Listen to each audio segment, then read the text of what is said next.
ইন্টারপোলে red alert জারি করার মাধ্যমে হাজারো মায়ের সন্তানের হত্যাকারী শেখ হাসিনাকে ধরে বাংলাদেশের বিচার কার্যকর করতে হবে। গণ অভ্যুত্থানের চেতনার বিরুদ্ধে যারা কথা বলবে পিঠের চামড়া থাকবে না। এদেশের মানুষ আর আওয়ামী লীগের রাজনীতি করবে না।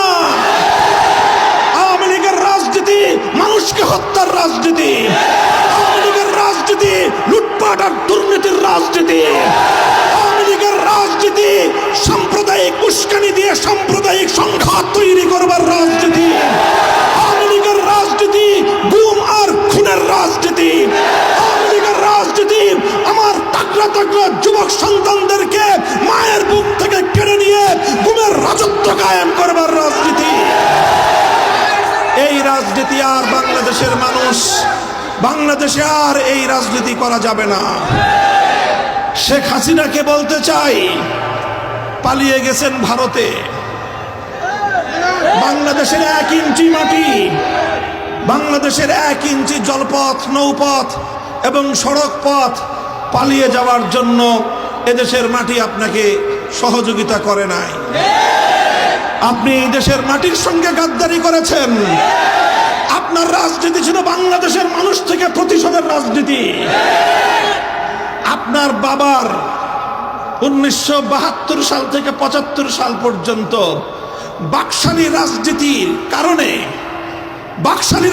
কারণে 30 লক্ষ মায়ের বুক খালি করার কারণে শেখ মুজিবের নেতৃত্বাধীন শেখ মুজিবুর রহমানের কায়েমকৃত বাকশালকে এদেশের মানুষ উপড়ে ফেলেছিল। 30,000 মায়ের বুক খালি করে শেখ মুজিবুর রহমান সাহেব তিনি তার একক আধিপত্য বিস্তার করার চেষ্টা করেছিলেন।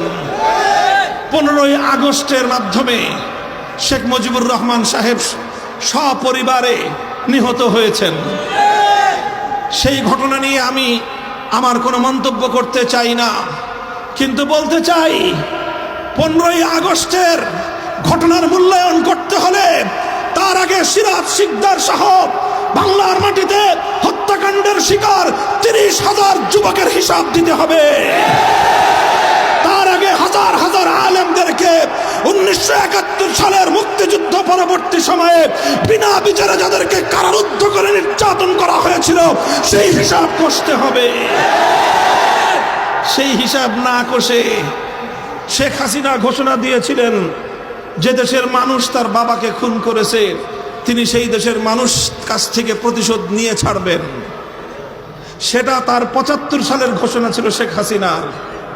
50 বছর রাজনীতি করেছেন 75 সাল থেকে 2024 সাল।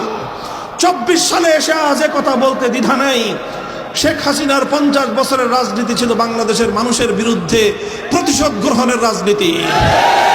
শেখ হাসিনার 50 বছরের রাজনীতি দেশকে তলাবিহীন ঝুড়িতে পরিণত করবার রাজনীতি। শেখ হাসিনার 50 বছরের রাজনীতি ছিল বাংলাদেশের মানুষের মধ্যে একটি এমন বিভক্তি তৈরি করতে এই জাতি যেন আর কোনোদিন ঐক্যবদ্ধ হতে না পারে। কিন্তু আজ বাংলাদেশের আবার বৃদ্ধ বনিতা এক কাতারে দাঁড়িয়ে গেছে। স্কুল থেকে আমার ছেলে মেয়েরা নেমে এসেছে, কলেজ থেকে আমার সন্তানেরা রাজপথে নেমেছে, মাদ্রাসা থেকে আমার সন্তানেরা হাতে হাত ধরে রাজপথে দাঁড়িয়ে গেছে। সকল varsity, public varsity, private university থেকে সকল ভেদাভেদ ভুলে গিয়ে, গরিব এবং ধনীর সমস্ত পার্থক্য ভুলে গিয়ে, মাদ্রাসা এবং স্কুল কলেজের ভেদাভেদ ভুলে গিয়ে, হিন্দু বৌদ্ধ মুসলমান ধর্মীয় পার্থক্য ভুলে গিয়ে মানুষ হিসেবে তারা মানুষের হাতে হাত ধরে অন্যায় এবং জুলুমের বিরুদ্ধে টেকনাফ থেকে তেতুলিয়া তারা দুর্বার প্রতিরোধ আন্দোলন গড়ে তুলেছিল।